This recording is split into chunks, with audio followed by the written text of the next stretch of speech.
Hello friends, welcome to pharma insight YouTube channel. My name is Madhav Pradhan. आज हम इस video में डिस्कस करने वाले हैं जनरल फार्माकोलॉजी का एक इम्पोर्टेंट टॉपिक, ड्रग एब्जॉर्प्शंस एंड इसके फैक्टर अफेक्टिंग ड्रग एब्जॉर्प्शंस। ठीक है, सो चलिए हम इस वीडियो लेक्चर को स्टार्ट करते हैं। ठीक है, तो ड्रग एब्जॉर्प्शन समझने के लिए सबसे पहले हमें समझना पड़ेगा फार्माकोकाइनेटिक क्या होता है, फार्माकोडायनामिक क्या होता है।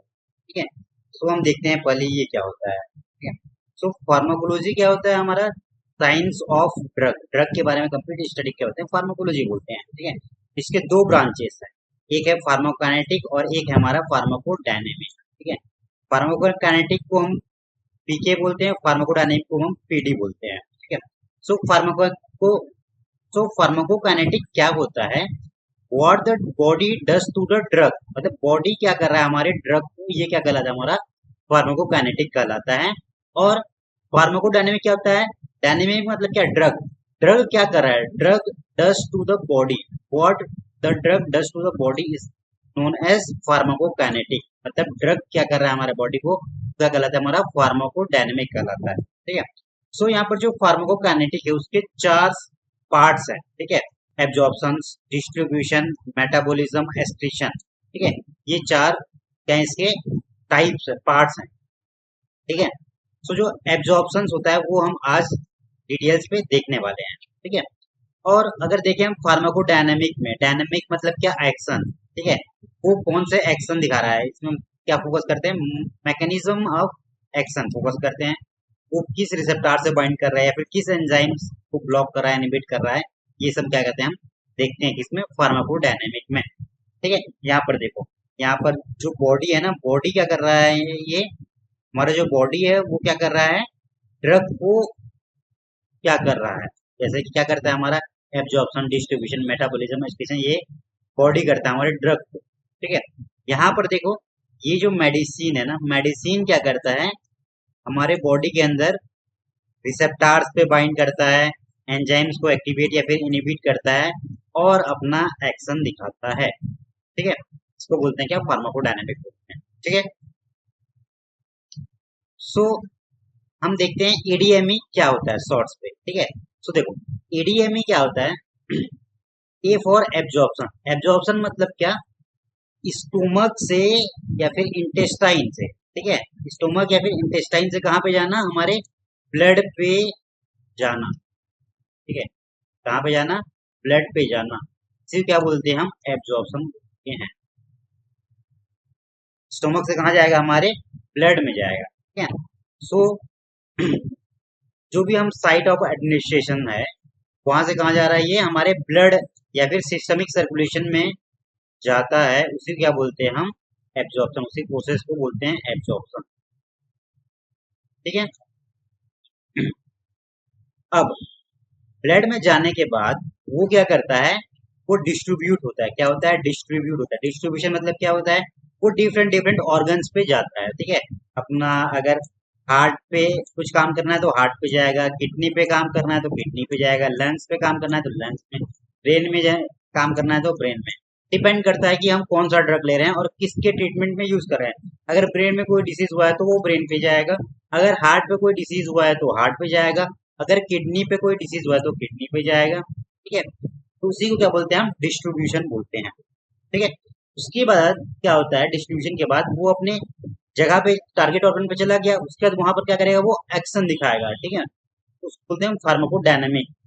क्लियर, उसके बाद क्या होता है, ड्रग मेटाबॉलिज्म होता है। ठीक है, उसके बाद क्या होता है, मेटाबॉलिज्म। मेटाबॉलिज्म कौन करता है, हमारा लीवर करता है।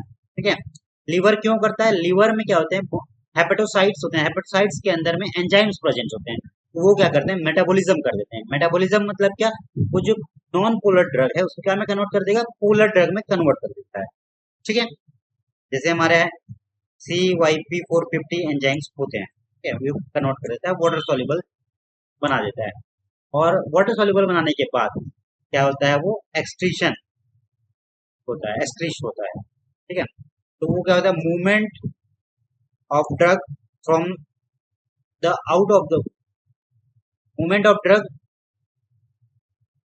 ठीक है, तो एक्सक्रीशन क्या होता है, यहाँ पर ड्रग का मूवमेंट होता है बॉडी के बाहर भेजता है ये, ठीक है, ब्लड से क्या होता है बाहर भेजता है, ठीक है, movement out of the body, ठीक है, किडनी से क्या लेगा, क्या करता है, यूरिन के थ्रू बाहर निकाल देता है, तो क्या बोलते हैं हम लोग, फ्रस्ट्रेशन बोलते हैं, ठीक है, मेनली कहाँ पर होता है ये, किडनी पर। क्लियर यहाँ तक सबको, ठीक है। सो हम देखते हैं आगे।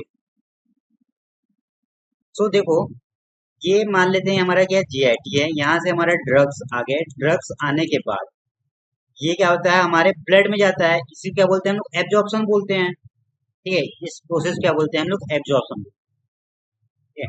सो यहाँ पर देखो, जो जीआईटी पे हमारे क्या होते हैं, बहुत सारे सेल्स होते हैं यहाँ पर, ठीक है, जो म्यूकस लेयर, ये सेल्स होते हैं, तो सेल से होके क्या करना पड़ता है, गुजरना पड़ता है हमारे ड्रग को, ठीक है, से ट्रांसफर होके जाना पड़ता है, ठीक है, कहाँ पर जाता है वो, ब्लड पे जाता है, तो इसी को बोलते हैं एब्जॉर्प्शन, ठीक है।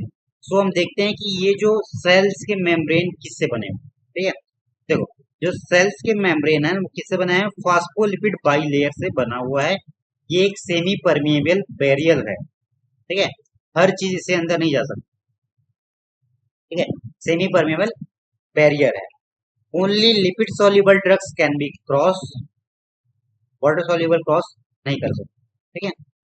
सो एब्जॉर्ब होने से पहले इसको क्या करना पड़ता है, ड्रग को क्रॉस करना पड़ेगा, इस लेयर को क्या करना पड़ेगा, क्रॉस करना पड़ेगा ड्रग एब्जॉर्प्शन के। सो इसमें क्या होते हैं, इसमें प्रोटीन्स पाए जाते हैं, ठीक है, ट्रांस मेम्ब्रेन प्रोटीन्स पाए जाते हैं, और सरफेस में भी प्रोटीन्स पाए जाते हैं, ठीक है, यही सब क्या करते हैं, हमारे एब्जॉर्प्शन से फिर ट्रांसपोर्ट करते हैं ड्रग को एक जगह से दूसरी जगह, ठीक है। सो मैकेनिज्म ऑफ ड्रग ट्रांसपोर्ट, ये ड्रग है वो कैसे ट्रांसपोर्ट होते हैं, मैंने इसके ऊपर एक कंप्लीट वीडियो डाली हुई है, तो अगर आपको डिटेल में समझना है तो आप वहां जाके इस वीडियो को देख सकते हैं, ड्रग ट्रांसपोर्ट के बारे में, ठीक है, यहाँ पर मैं ब्रीफली एक्सप्लेन करूंगा आपको, ठीक है। सो हम देखते हैं पहला पैसिव डिफ्यूजन, ठीक है। सो पैसिव डिफ्यूजन क्या होता है, एनर्जी रिक्वायर्ड नहीं होता है, ठीक है, यहाँ पर जो मूवमेंट होता है ड्रग का वो कंसंट्रेशन ग्रेडियंट्स के थ्रू होता है, ठीक है, ड्राइविंग फोर्स क्या होता है हमारा, कंसंट्रेशन ग्रेडियंट होता है, ये जो ड्रग है वो कहा जाता है हमारा हाई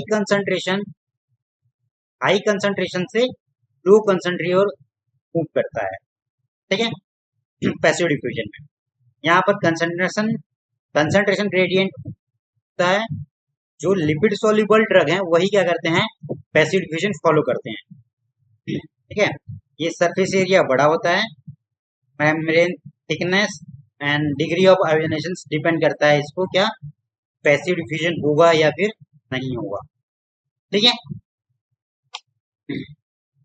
इसके बाद फिल्ट्रेशन से भी क्या होते हैं, हमारे ड्रग ट्रांसपोर्ट होते हैं, स्मॉल मॉलिक्यूल, जैसे कि small molecules water, small solutes, ठीक है, ये सारे क्या होते हैं हमारे फिल्ट्रेशन के थ्रू, एक पोर क्या होते हैं हमारे सेल्स मेम्ब्रेन में क्या होते हैं, पोर्स होते हैं, उनके थ्रू क्या होते हैं, फिल्टर हो जाते हैं, ठीक है, जो क्या बोलते हैं हम फिल्ट्रेशन बोलते हैं, जैसे कि renal glomerulus filtering urine based on strict pore size, जो किडनी पे जो फिल्ट्रेशन होता है ना वो फिल्ट्रेशन के थ्रू होता है, ठीक है। यहाँ पर क्या होता है, जो हमारे स्मॉल पार्टिकल्स होते हैं वो क्या होते हैं हमारे पोर के थ्रू, पोर साइज के हिसाब से क्या होते हैं, फिल्टर हो जाते हैं, जिसे क्या बोलते हैं फिल्ट्रेशन। अब आता है स्पेशलाइज्ड ट्रांसपोर्ट, जिसमें क्या होता है, एटीपी एक्टिव ट्रांसपोर्ट, ठीक है, इसमें क्या होता है, इसमें हमको एनर्जी चाहिए रहता है, ठीक है, क्यों चाहिए रहता है, क्योंकि जो मूवमेंट होता है ड्रग का वो अगेंस्ट द कंसंट्रेशन ग्रेडियंट होता है, ठीक है, इसीलिए हमें क्या चाहिए रहता है, एनर्जी चाहिए रहता है। यहाँ पर ड्रग का मूवमेंट क्या हो रहा है, लो कंसंट्रेशन से हाई कंसंट्रेशन की ओर हो रहा है, इसीलिए इसको क्या बोलते हैं हम, एनर्जी रिक्वायर्ड होता है एटीपी के फॉर्म, ठीक है, इसीलिए क्या है हमारा एक्टिव ट्रांसपोर्ट। एग्जाम्पल में पोटेशियम सोडियम कॉम। अब आता है फैसिलिटेटेड डिफ्यूजन, यहाँ पर क्या होता है, ये ड्रग के ट्रांसपोर्शन के लिए हमें स्पेसिफिक कैरियर प्रोटीन्स की रिक्वायर्ड होती है, ठीक है, कैरियर प्रोटीन्स ये क्या करते हैं, ये ड्रग के साथ बाइंड करते हैं और ये लिपिड सॉल्युबल बना के क्या करते हैं, वो अंदर क्रॉस कर लेते हैं हमारे सेल मेम्ब्रेन बैरियर को, ठीक है। इसके जो एग्जांपल्स है, विटामिन की अपटेक होती है यहाँ से।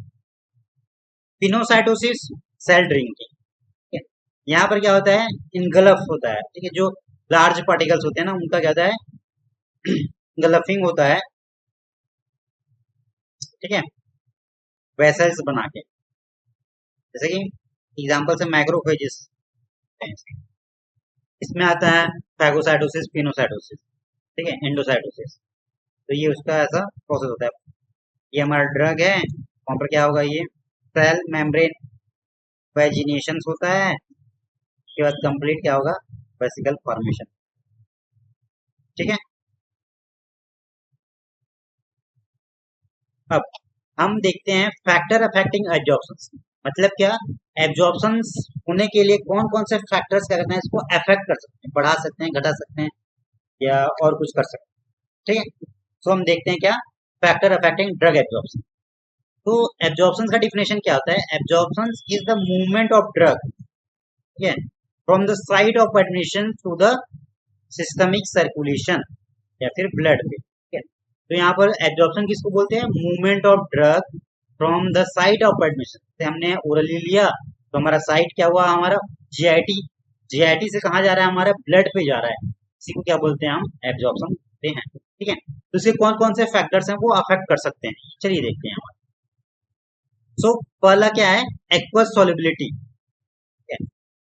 तो देखो, अगर सॉल्युबिलिटी, अच्छा सॉल्युबिलिटी है एक्वस के साथ, तो क्या होगा, डिसोल्यूशन अच्छे से होगा, डिसोल्यूशन अच्छे से होगा तो क्या होगा, वो इजिली हमारे ज्यादा कंसंट्रेशन होगा, डिसोल्यूशन मतलब जीआईटी पे, ठीक है। सो क्या होगा, इजिली क्या है, क्रॉस कर लेगा हमारे बैरियर को, ठीक है। तो ये कहता है aqueous solubility directly proportional to the drug absorption, drug must dissolve in the stomach fluid, so it can easily absorb the drug, ठीक है। तो यहाँ पर देखो, साइरप जो होता है ना, फास्टर एब्जॉर्ब होता है देन सॉलिड टेबलेट, क्योंकि यहाँ पर जो साइरप है वो लिक्विड है, इजिली क्या होता है, सॉल्युबल हो जाता है, और सॉलिड टेबलेट्स को डिजोल्व होने में क्या होता है, टाइम लगता है, ठीक है, सॉल्युबल होने में टाइम लगता है। फैक्टर टू, फॉर्मुलेशन, फॉर्मुलेशन में अगर हम देखें, हम मेनली तो इनर्ट्स बाइंडिंग सब्सटेंस यूज करते हैं, जैसे कि लैक्टोज, स्टार्च, ये जो है ना, एक्टिव इंग्रेडिएंट्स के साथ मिल के क्या कर सकते हैं, एब्जॉर्प्शन को अल्टर कर सकते हैं, ठीक है, उसकी स्पीड को बढ़ा सकते हैं, घटा सकते हैं, ठीक है। तो फॉर्मुलेशन भी क्या होता है, फैक्टर होता है। जैसे कि अगर आप लोग देखो कि जो हमारा कैल्शियम होता है, कैल्शियम क्या करता है हमारे टेट्रासाइक्लिन के साथ क्या बनाता है, कॉम्प्लेक्स बनाता है, ठीक है। तो हम कैल्शियम बेस्ड क्या वैल्यूएंट्स लेते नहीं है, ठीक है, इसके साथ टेट्रासाइक्लिन का जब हम टेबलेट्स बनाते हैं तब, ठीक है, इससे एब्जॉर्प्शन क्या होता है, अल्टर हो जाता है। अब इसके बाद देखते हैं हम कंसंट्रेशन, ठीक है, जितना ज्यादा कंसंट्रेशन उतना ज्यादा क्या होता है, यहाँ पर एब्जॉर्प्शन होता है, ठीक है। Higher concentration faster is the absorption, क्यों होता है, क्योंकि जो पैसिव डिफ्यूजन है ना, वो क्या होता है, कंसंट्रेशन ग्रेडियंट होता है, जितना ज्यादा कंसंट्रेशन होगा उतना ज्यादा क्या होता है, एब्जॉर्प्शन होता है, क्लियर। अब लिपिड सॉल्युबिलिटी, लिपिड सॉल्युबिलिटी, देखो लिपिड सॉल्युबिलिटी जितना ज्यादा होगा उतना क्या होगा, हाँ, उतना क्या होगा, हमारा एब्जॉर्प्शन ज्यादा होगा, क्यों, क्योंकि जो मेम्ब्रेन होता है ना, सेल मेम्ब्रेन होता है, वो क्या होता है, लिपोफिलिक होता है, ठीक है, लिपिड लिपिड बाइलेयर से बना होता है, इसलिए जितना ज्यादा लिपिड सॉल्युबल होगा उतना ज्यादा क्या होगा, हमारा एब्जॉर्प्शन बढ़ेगा, ठीक है। तो lipid soluble drugs easily cross the membrane, clear, यहाँ पर नोट कर दिया। अब सरफेस एरिया, ठीक है, सरफेस एरिया क्या, सरफेस एरिया जितना ज्यादा होगा उतना ज्यादा क्या होता है, एब्जॉर्प्शन होता है, ठीक है। हमारे हमारे पास क्या है, विलाई और माइक्रो विलाई है, ठीक है, हमारे जीआईटी पे ट्रैक पे विलाई एंड माइक्रो विलाई से, ये क्या करते हैं, हमारे सरफेस एरिया को इंक्रीज कर देते हैं, ठीक है, इससे क्या होता है, एब्जॉर्प्शन बढ़ जाता है, ठीक है। अगर विलाई माइक्रो विलाई का लेवल कम हो जाए तो माल एब्जॉर्प्शन, ठीक है, क्लियर है। अब मोटिलिटी, मोटिलिटी क्या है? Peristalsis movement. ठीक है, जितना ज्यादा पेरिस्टालसिस मूवमेंट होगा उतना ज्यादा क्या होगा, हमारा कांटेक्ट इंक्रीज होता है, ड्रग का कांटेक्ट होगा हमारे म्यूकस के साथ। ठीक है, एक ऑप्टिमम पेरिस्टालसिस मूवमेंट चाहिए रहता है, ठीक है, ड्रग को मैक्सिमम एब्जॉर्व करने के लिए। क्लियर? अब देखते हैं हम क्या, GIT, food in the GIT. ये क्या होता है? इनवर्सली प्रोपोर्शनल होता है। ठीक है, जो फूड है वो क्या करता है? डिले करता है हमारे एब्जॉर्प्शन से। ठीक है, क्योंकि वहां पर दो चीज है ना, तो फूड भी है और टेबलेट्स भी है ना, ड्रग्स भी है। तो क्या होगा? एब्जॉर्प्शन डिले होगा, क्योंकि दोनों का एब्जॉर्प्शन हो रहा है वहाँ। अगर एम्प्टी स्टोमक में अगर हम ड्रग लेते हैं तो क्या होता है, वहां पर ओनली हमारा ड्रग ही होगा, तो एब्जॉर्प्शन क्या हो जाता है वहां पर? बढ़ जाता है। ठीक है, एब्जॉर्प्शन क्या हो जाएगा? बढ़ जाएगा। क्लियर? कुछ ड्रग्स क्या करते हैं? Increase the acidity and gastritis. ठीक है, कुछ ड्रग्स भी ऐसे भी होते हैं जो क्या करते हैं, अगर एम्प्टी स्टोमक मिले तो वो एसिडिटी कॉज कर देते हैं। क्लियर? तो उसको लेना नहीं चाहिए। अब वेस्कुलरिटी, द ब्लड वेसल्स कितने ज्यादा हैं या फिर कम है। तो देखो, जितने ज्यादा ब्लड वेसल्स उतने ज्यादा क्या होता है? एब्जॉर्प्शन होगा, ऑब्वियसली है। जितना ज्यादा ब्लड, फास्टर इज एब्जॉर्प्शन। ठीक है, क्योंकि एब्जॉर्प्शन क्या कहलाता है? राइट ऑफ एडमिशन से कहा जाए ना, ब्लड में ट्रांसफर होगा। जितने ज्यादा ब्लड होंगे, ब्लड वेसल्स होंगे, उतने ज्यादा क्या होगा, हमारा एब्जॉर्प्शन बढ़ेगा। ठीक है, तो हम एक इम्पोर्टेंट कॉन्सेप्ट है यहाँ पर, why do we feel sleepy after a heavy meal. हम क्यों स्लीपी होते हैं, मतलब खाना खाने के बाद हमें नींद क्यों आती है। ठीक है, देखो, हमारे बॉडी में क्या होता है, टोटल 5 ml, 4 से 5 ml का ब्लड होते हैं। ठीक है, सो जो हमारे मेसेंट्रिक वेसल्स इंटेस्टाइन पे क्या होते हैं, सारे जो ब्लड ब्लड वेसल्स है ना, वो एक्टिवेट हो जाते हैं कहाँ पर? इंटेस्टाइन पे। क्या करने के लिए? ब्लड को, फूड को एब्जॉर्व करने के लिए। ठीक है, sent to mesenteric vessels intestine to absorb food. ठीक है, सो इससे क्या आ जाएगा? Less blood to the brain. Brain क्या होती है? कम ब्लड पहुंचता है, तो उससे हमें क्या, स्लीपी जैसा डॉजीनेस फील होता है। ठीक है, अब देखते हैं पीएच। पीएच और आयोनाइजेशन का क्या इफेक्ट होता है हमारे एब्जॉर्प्शन। ठीक है, तो जो ड्रग्स है ना, वो दो मेन कैटेगरी में यहाँ पर हम बांट देते हैं। पहले एक होता है नॉन इलेक्ट्रोलाइट और एक होता है इलेक्ट्रोलाइट। नॉन इलेक्ट्रोलाइट मतलब क्या? Lipid soluble. ये क्या होते हैं? Depend, not depend on pH. PH के ऊपर कोई डिपेंडेंट नहीं होते हैं, वो क्रॉस करते हैं इजिली। ठीक है, हम देखते हैं इलेक्ट्रोलाइट। इलेक्ट्रोलाइट क्या होते हैं? ये मोस्ट जो ड्रग्स है ना, वो हमारे वीक इलेक्ट्रोलाइट्स होते हैं। ठीक है, वीक इलेक्ट्रोलाइट्स में भी कौन क्या होते हैं? वीक एसिड हो सकते हैं या फिर वीक बेस हो सकते हैं। ठीक है, एसिड क्या होता है? एसिड जो H+ दे, आयन दे। ठीक है, H+। बेस क्या होता है? जो OH+ आयन, हाइड्रोक्सिल आयन दे, तो बेस बोलते हैं हम। वीक एसिड और वीक बेस होते हैं हमारे क्या, मोस्टली जो ड्रग्स हैं। तो दो फॉर्म हो सकते हैं, एक आयोनाइज्ड फॉर्म होता है और एक अनआयोनाइज्ड फॉर्म। इलेक्ट्रो, जो हमारे वीक इलेक्ट्रोलाइट्स हैं उसके दो फॉर्म हो सकते हैं, आयोनाइज्ड और अनआयोनाइज्ड। आयोनाइज्ड, अनआयोनाइज्ड मतलब क्या? Complete and no charge. Complete and no charge, इसमें क्या होता है? आयोनाइज्ड मतलब स्प्लिट होते हैं, वो होते हैं और ये प्लस माइनस चार्ज में होते हैं। ठीक है, इसलिए जो आयोनाइज्ड ड्रग है, वो क्या होते हैं? एब्जॉर्ब हो जाते हैं हमारे बॉडी पे। ठीक है, और जो, सॉरी, जो अनआयोनाइज्ड ड्रग है ना, वो क्या होते हैं हमारे बॉडी में, इसलिए एब्जॉर्ब हो जाते हैं। ठीक है, और आयोनाइज्ड ड्रग होते हैं वो क्या होते हैं? चार्ज मॉलिक्यूल होते हैं, तो वो क्या होते हैं? एब्जॉर्ब नहीं हो पाते हैं, एक्सटीड होते हैं हमारे बॉडी। ठीक है,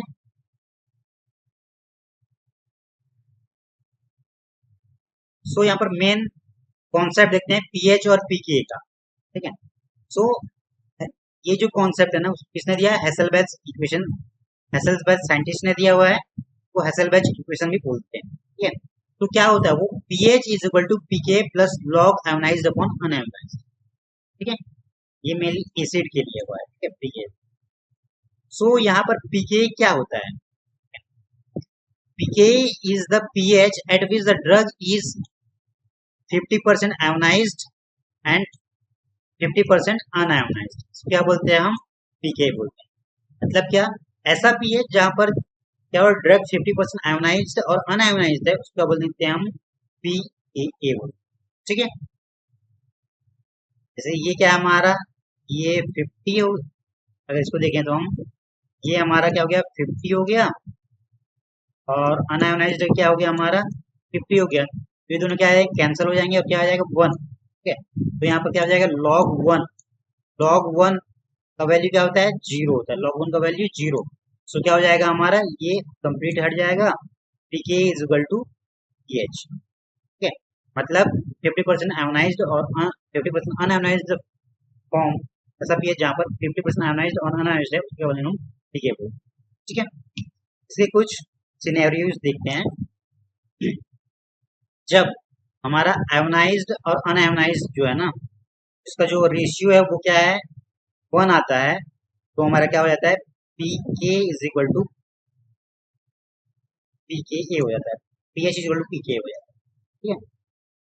scenario 2, in the basic medium ionized form, जो एसिड ड्रग है ना वो क्या होगा, सिनेरियो 2 जब एसिडिक ड्रग लिया आपने, ठीक है, और बेसिक मीडियम है, क्या हो जाएगा आयोनाइज्ड फॉर्म ज्यादा होगा, ठीक है, तो 10x मोर है।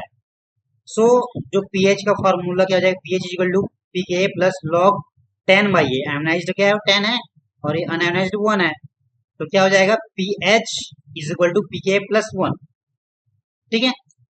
सो इसका मतलब क्या है, बेसिक मीडियम में क्या होता है मोर आयोनाइज्ड होता है हमारा एसिडिक ड्रग, और वो क्या हो जाता है एक्सक्रीट हो जाता है, ठीक है। इस अब सिनेरियो 3 देखो, जो एसिडिक ड्रग है ना, एसिडिक ड्रग एसिडिक मीडियम में क्या होता है अनआयोनाइज्ड होता है ज्यादा, 10x मोर, ठीक है। तो क्या बन जाएगा हमारा pH is equal to pK log 1/10 बन गया, 10 क्या हमारा अनआयोनाइज्ड, अनआयोनाइज्ड, तो यहाँ पे क्या हो जाएगा pH is equal to pK -1, ठीक है। सो इसका मतलब क्या, हमारा जो ड्रग है ना एसिडिक ड्रग, वो एसिडिक मीडियम में मोर अनआयोनाइज्ड होता है और वो वेल एब्जॉर्ब होगा, ठीक है। क्लियर है तीनों सिनेरियो, यहाँ से क्वेश्चंस बनते हैं, तो अच्छे से इसको समझ लीजिए, ठीक है। सो एब्जॉर्प्शन के लिए हमें क्या चाहिए रहता है, नीड सेम पीएच, ठीक है। जैसे कि वी वांट आयोनाइज्ड फॉर्म, है ना, हमारा गोल क्या है एब्जॉर्प्शन कब होगा, आयोनाइज्ड ड्रग आयोनाइज्ड फॉर्म होगा तभी एब्जॉर्प्शन होगा, ठीक है। तो इसीलिए हमारे पास दो ऑर्गन्स हैं, एक स्टोमक और एक इंटेस्टाइन। स्टोमक क्या हमारा एसिडिक है, इंटेस्टाइन क्या हमारा बेसिक है, ठीक है। सो जो एसिडिक एसिडिक पीएच में क्या होता है, एसिडिक ड्रग एब्जॉर्ब होते हैं जैसे कि एस्पिरिन, और बेसिक ड्रग क्या होंगे, बेसिक मीडियम मतलब कि इंटेस्टाइन में क्या होंगे एब्जॉर्ब होंगे, जैसे कि एट्रोपिन, ठीक है। और अगर हम एक्सक्रीशन की बात करें, तो एक्सक्रीशन में क्या होता है, हमें अपोजिट पीएच चाहिए रहता है, जैसे कि एक्सक्रीट कब होगा, जब जो ड्रग है वो आयोनाइज्ड फॉर्म, ठीक है। आयोनाइज्ड फॉर्म मतलब वाटर सॉल्युबल, तो यूरिन से क्या हो जाएगा इजिली वो बाहर निकल जाएगा, ठीक है। सो यहाँ पर हमारे पास एक ऑर्गन है किडनी, ठीक है, इसका पीएच को हम अल्टर कर सकते हैं, इस किडनी का पीएच को हम क्या कर सकते हैं अल्टर कर सकते हैं, ठीक है। सो जो एसिडिक ड्रग है ना वो एक्सक्रीट होगा इन बेसिक यूरिन पे, ठीक है। बेसिक यूरिन पे क्या होगा एसिडिक एक्सक्रीट होंगे, और बेसिक ड्रग कब एक्सक्रीट होंगे, एसिडिक यूरिन पे एक्सक्रीट, क्लियर। देखते हैं हम क्या हमने क्या पढ़ा, ठीक है। सो देखो ड्रग एसिडिक ड्रग क्या हो रहे हैं एब्जॉर्ब हो रहे हैं एसिडिक मीडियम में, क्यों, क्योंकि वो अनआयोनाइज्ड फॉर्म में है, और हमारे बॉडी पे क्या हो जाएंगे वो इजिली अपना कंसंट्रेशन हाई कर, ठीक है। अगर हम देखें बेसिक ड्रग एब्जॉर्ब होते हैं कौन सा मीडियम में, बेसिक मीडियम में, क्यों होते हैं, क्योंकि वो अनआयोनाइज्ड होते हैं, हमारे बॉडी में क्या होंगे वो रिटेन करेंगे। अगर हम बात करें एक्सक्रीशन की, तो जो एसिडिक ड्रग है वो एक्सक्रीट होते हैं क्या में बेसिक मीडियम में अल्कलाइन यूरिन, ठीक है। क्यों, क्योंकि कौन से स्टेट में है वो ड्रग आयोनाइज्ड फॉर्म में है, ठीक है, इजिली क्या आउट हो जाएंगे। बेसिक ड्रग एक्सक्रीशन कब होंगे, एसिडिक यूरिन पे, ठीक है।